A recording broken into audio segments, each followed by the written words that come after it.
नमस्कार बंधु मैंने गुड मॉर्निंग आज सकाल न्यूज को आपण मानक स्वागत। आपण मैंने जदि आम चैनल को सब्सक्राइब करना ताहले सब्सक्राइब करनियंतु एवं वीडियो को लाइक करंतु। नजर पकेबा प्रथम खबर उपरे देश को शिक्षित करिवार गुरुदायित्व बहन करिथिबा आम केंद्र शिक्षा मंत्री श्री धर्मेंद्र प्रधान निज माटीर महक को आदौ भूली पार नाहांती, जोथिपाई निज अंचलर आंचलिक विकास पाई मनोनिवेश करिसेंती। अनुगोल जिला हाकिमपड़ा ठारे बहुमुखी सामुदायिक केन्द्र निर्माण पाई से बाजी राउत छात्रावास को आर्थिक अनुदान प्रदान करिसेंती। एमपी लाड पांठि 25 लाख टंका प्रदान कराई जाइछि, जहाको नहीं स्थानीय अंचलर शिक्षार्थी मानक भितर खुशीर लहर खेली जाइछि। एने ट्विटर हैंडल रे खबर प्रसार पर स्थानीय लोके भूरी भूरी प्रशंसा करुछंती। राजेश त्रिपाठी नामक यूर लिखिंट जनप्रतिनिधि हेबा एक दायित्ववान जनप्रतिनिधि हेबा एक अंतर आत्मा परिचालित आग्रह। आपणक यही आग्रह ही आपणक प्रति जनता श्रद्धार केन्द्र। सेहीपरि रणजित विश्वाल नामक जड़े यूर लिखिंट बहुत भल कथा, आमे ढेंकानाल माटीर आपण योग्य संतान। आम नेता मुकु भाई अनुगोल जिला हाकिमपड़ा ठारे बहुमुखी सामुदायिक केन्द्र निर्माण पाई बाजी राउत छात्रावास को मो मोर एमपी लाड पांठि 25 लाख टंका प्रदान करिछि। नजर पकेबा परवर्ती खबर उपरे आज राज्यर 29 जिलार 44 लाख ऊर्ध्व चाषी को कालिया सहायता बंटन करा। मात्र निर्वाचन आचरण विधि लागू होइथिबारु झारसुगुड़ा जिलार चाषी को कालिया सहायता मिलिबो नाही। कृषि विभाग प्रस्ताव क्रमे चलित वर्ष चाषी हित को दृष्टि रखी राज्य सरकार पक्षर आगुआ कालिया सहायता बंटन करा।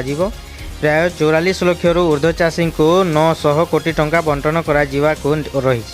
प्रतिवर्ष अक्षय तृतीया को राज्य सरकार चाषी को कालिया सहायता बंटन करुथिबा बेले चलित वर्ष समय पूर्व यही निष्पत्ति निया जाइछि बोली सरकार जड़े वरिष्ठ अधिकारी सूचना देइछंती। नजर पकेबा परवर्ती खबर उपरे बढ़िला पतितपावन बाना दर। पुरी श्रीमंदिर पतितपावन बाना तथा दयार दर वृद्धि करिछि श्रीमंदिर प्रशासन। प्रतिदिन नीलचक्रु ओलागी होउथुबा 14 हाथ विशिष्ट ध्वजार दर को 300 टंका करू वृद्धि करा जाइछि। आज ठारू भक्तंक पाई एही नूतन दर लागू हैला बोली श्रीमंदिर प्रशासन पक्षरु कहा जाइछि। पूर्वरु भक्त ओलागी बानार दर 200 टंका थिला। श्रीमंदिर प्रशासनर अर्थ सब कमिटी निष्पत्ति क्रमे दर वृद्धि करा जाइछि बोली श्रीमंदिर नीति प्रशासक कहिसेंती। सूचना थाउ कि श्रीमंदिर रे मानसिक रखी बाना बांधुथिबा भक्त माने आगकू मध्य अधिक टंका देबाकू पड़िबो। नजर पकेबा परवर्ती खबर उपरे सड़क सुरक्षा सप्ताह रे कड़ाकड़ी हेबो नियम, बिना हेलमेट रे मिलिबनी पेट्रोल। कलाहांडी जिलार आसंता एप्रिल 2 ରୁ 7 तारीख पर्यंत सड़क सुरक्षा सप्ताह पालन करा जिवो। एही अवसर में सप्ताह व्यापी बिना हेलमेट रे बाइक चालाण को पेट्रोल दिया न जिबा पाई समस्त पेट्रोल पंप मालिक को निर्देश दिया जाइछि। गत 20 तारीख सड़क सुरक्षा सप्ताह पालन निमंते कलाहांडी जिला पी ओनेश्वा रेड्डी अध्यक्षतार एक बैठक अनुष्ठित होइथिला। राज्य में मृत्यु संख्या 7.06% वृद्धि पाई। कलाहांडी जिले में मृत्यु संख्या 5% कमी। गत वर्ष 144 जन व्यक्ति दुर्घटना प्राण हराइछंती। तेबे आगामी दिन में बाइक चालक पछरे बसिथिबा व्यक्ति मध्य हेलमेट व्यवहार करिबा, 18 वर्षरु कम वयस्क पिला को जानवाहन चलाइबाकू न देवा, 4 चकिया जान रे सर्वदा सील व्यवहार करिबा उपरे गुरुत्व दियाजिबो। गाड़ी चालकों को प्रदूषण मुक्त प्रमाणपत्र रखिथिबा निमंते मध्य अनुरोध करा जिवो बोली कलाहांडी आंचलिक परिवहन अधिकारी सूचना देइछंती।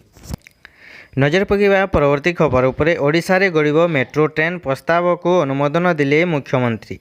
ओडिशावासी बहुदिनर आशा पूरण हेबाकू जाउछि। पुरी भुवनेश्वर कटक को संयोग करने मेट्रो ट्रेन प्रस्ताव रही। प्रथम पर्याय रे भुवनेश्वर एयरपोर्ट को कटक त्रिशूला यही सेवा आरंभ हेबो। द्वितीय नगरी कटक भुवनेश्वर एवं पुरी रे भीड़ कमाइबाकू राज्य सरकार यही निष्पत्ति नैछंती। ओडिशा दिवस रे राज्यवासी को यही बड़ भेटी देइछंती राज्य सरकार। यह पूर्वर आज सकालू मेट्रो ट्रेन आरंभ हेले क्यों क्यों रूट दे जीव से नहीं समस्त रूट्र रिव्यू करथिले राज्य सरकार वरिष्ठ अधिकारी। ट्रैफिक व्यवस्था ठू आरंभ करी पार्किंग सहित समस्त दिग को नजर रखी रिव्यू करा जाइछि। भुवनेश्वर विमान बंदररू आरंभ करी कटक त्रिशूलिया পর্যন্ত করা যাইছি সমস্ত জায়গা দেখিবা সহ ব্লু প্রিন্ট প্রস্তুত হয়েছি। বিজু পଟ୍ଟନାୟକ ବିମାନବନ୍ଦର ଠାରୁ ଭୁବନେଶ୍ୱର ରେଲୱେ ଷ୍ଟେସନ, ବାଣୀବିହାର, ଜୟଦେବ ବିହାର, ପଟିଆ ଛକ, ନନ୍ଦନକାନନ ଏବଂ ତ୍ରିଶୁଲିଆରେ ସମୀକ୍ଷା କରାଯାଇଛି। ଏହି ସମୟରେ ମୁଖ୍ୟ ଶାସନ ସଚିବ ପ୍ରଦୀପ ଜେନା, 5ଟି ସଚିବ ଭି କାର୍ତ୍ତିକେୟନ ପାଣ୍ଡିଆନ, ଉନ୍ନୟନ କମିଶନ ଅନୁ ଗର୍ଗ, ପରିବହନ ସଚିବ ଉଷା ପାଢ଼ୀ, ଗୃହ ଓ ନଗର ଉନ୍ନୟନ ବିଭାଗର ସଚିବ ଜି ମାଥ୍ୟୁ ଭାତନମ, ଆଇଟି ପ୍ରମୁଖ ସଚିବ ମନୋଜ ମିଶ୍ର ଓ ପୋଲିସ କମିଶନର ସୌମେନ୍ଦ୍ର ପ୍ରିୟଦର୍ଶୀ ଉପସ୍ଥିତ ଥିଲେ।